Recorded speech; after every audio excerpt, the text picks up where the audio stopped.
China ने भारत के रक्षा मंत्री राजनाथ सिंह जी को इनवाइट करके भारत को कैसे धोखा दिया। अमेरिका के प्रेसिडेंट डोनाल्ड ट्रंप को नाटो समिट के बीच भारत की याद अचानक से क्यों आई। एंड मिडिल ईस्ट के अरब देशों में अब कौन सा रिफॉर्म आने जा रहा है जो भारत पिछले 70-80 सालों से फॉलो कर रहा है। काफी सारी इंपॉर्टेंट अपडेट्स आ रही हैं जो आपको मेन स्ट्रीम के न्यूज चैनल्स के ऊपर भी देखने को नहीं मिलेंगी, इसलिए वीडियो को एंड तक देखिएगा। सबसे पहले बात करते हैं एससीओ संगठन के बारे में, क्योंकि भारत के defence minister Rajnath Singh ji China गए थे और वहाँ पर राजनाथ सिंह जी ने बाकी सभी मेंबर्स के सामने एससीओ डॉक्यूमेंट के ऊपर साइन करने से इनकार करके अपना विरोध दर्ज करवाया है। रेफरेंस के लिए आपके स्क्रीन के ऊपर आर्टिकल का स्क्रीनशॉट है। एससीओ में ईरान, रशिया, पाकिस्तान, चाइना और सेंट्रल एशिया के कुछ देश शामिल हैं, जो एक समय पर सोवियत यूनियन का हिस्सा हुआ करते थे। अब देखा जाए तो ये संगठन पूरी तरह से एंटी अमेरिका और एंटी इजराइल है और most of the times SCO के अंदर वही होता है जो रशिया या फिर चाइना चाहते हैं। इस बार ऐसा लग रहा है कि रशिया ने भी भारत का साथ नहीं दिया है और चाइना पाकिस्तान के साथ मिलकर अपनी मनमानी कर रहा था, जिसके चलते राजनाथ सिंह जी को ऐसा स्टेप उठाना पड़ा। अब हुआ क्या कि चाइना में एससीओ कंट्रीज के डिफेंस मिनिस्टर्स की आज एक मीटिंग थी और इस मीटिंग के बाद सभी एससीओ डिफेंस मिनिस्टर्स की तरफ से एक ज्वाइंट स्टेटमेंट डॉक्यूमेंट दुनिया के सामने रिलीज किया जाना था, जिसके ऊपर सबके साइन होने थे। भारत के डिफेंस मिनिस्टर ने कहा कि ये जो ज्वाइंट स्टेटमेंट आनी है इसमें पहलगाम हमले, आतंकवाद और स्पेशली क्रॉस बॉर्डर टेररिज्म को कंडेम करते हुए इस चीज को मेंशन किया जाए। लेकिन चाइना और पाकिस्तान भारत की इस मांग के विरोध में खड़े हो गए। अब भारत एग्जैक्टली क्या वर्ड इस ज्वाइंट स्टेटमेंट में डरवाना चाहता था ये भी सामने नहीं आया है, लेकिन भारत चाहता था कि पहलगाम हमला, आतंकवाद और क्रॉस बॉर्डर आतंकवाद ये तीनों चीजें मेंशन हो। लेकिन चाइना एंड पाकिस्तान माने नहीं।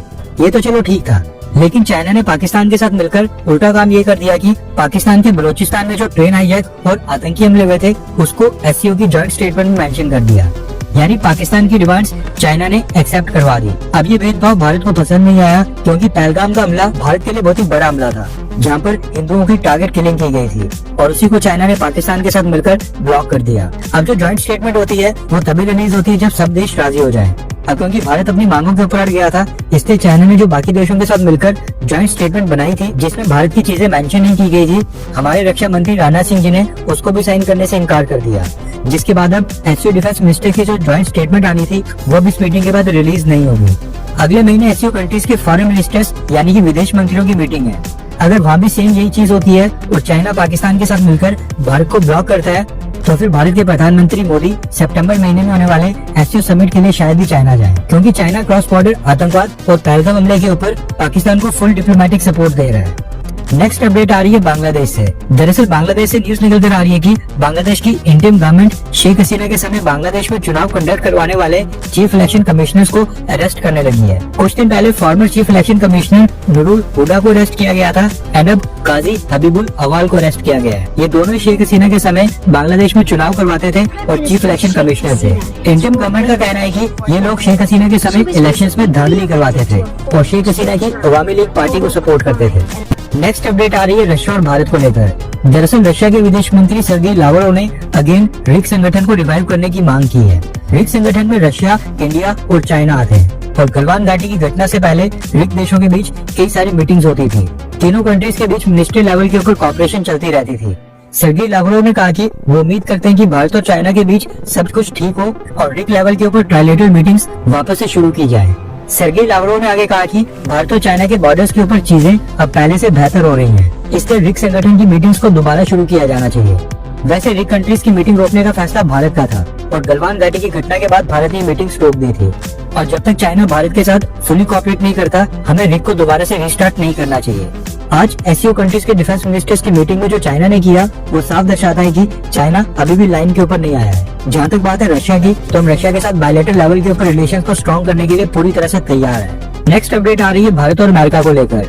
रेफरेंस के लिए आपकी स्क्रीन के ऊपर स्क्रीनशॉट है। दरअसल अमेरिका की भारत में एम्बेसी ने अगेन आज फिर से एक स्टेटमेंट रिलीज की है, जिसमें भारत के वीजा एप्लीकेंट से कहा गया है कि जो वो सोशल मीडिया की डिटेल्स उनके साथ शेयर कर रहे हैं वो बस करंट सोशल मीडिया साइट्स की डिटेल्स नहीं देनी है, बल्कि उस एप्लीकेंट ने पिछले 5 साल में कौन कौन से सोशल मीडिया अकाउंट्स यूज किए हैं, 5 सालों के दौरान उसकी सभी प्रोफाइल्स और यूजर नेम्स शेयर करने हैं। अगर 5 साल की सोशल मीडिया डिटेल्स शेयर नहीं की गई तो वीजा एप्लीकेशन रिजेक्ट कर दी जाएगी। नेक्स्ट अपडेट आ रही है मिडिल ईस्ट से। आपने भी आज से पहले कई बार ये सुना होगा कि मिडिल ईस्ट के जो अरब और गल्फ देश हैं, यहाँ पर सैलरी और पर्सनल इनकम के ऊपर लगने वाला पर्सनल इनकम टैक्स नहीं होता है। भारत में तो हम सैलरी और इनकम के ऊपर टैक्स देते हैं और फिर उसके बाद गुड्स एंड सर्विसेज को भी हम जो परचेज करते हैं उसके ऊपर भी भारी भरकम टैक्स भरते हैं। लेकिन मिडिल ईस्ट के गल्फ एंड अरब कंट्रीज में गवर्नमेंट्स की ऑयल एंड गैस से इतनी इनकम हो जाती है कि वो अपने लोगों से पर्सनल इनकम टैक्स, जीएसटी या फिर वैट तक नहीं लेते हैं। लेकिन अभी पिछले कुछ सालों से इलेक्ट्रिक व्हीकल्स के आने के कारण क्रूड ऑयल और गैस के फ्यूचर के ऊपर सवाल खड़े हो रहे हैं। इसलिए गल्फ कंट्रीज में भी अब पहला देश सामने आ गया है जिसने अपने देश में पर्सनल इनकम टैक्स की शुरुआत करने का फैसला किया है, और ये देश है ओमान, जिसके साथ भारत के भी काफी अच्छे संबंध हैं। ओमान ने अनाउंस किया है कि 2028 फाइनेंशियल ईयर से वो भी देश में पर्सनल इनकम टैक्स को लागू कर देंगे।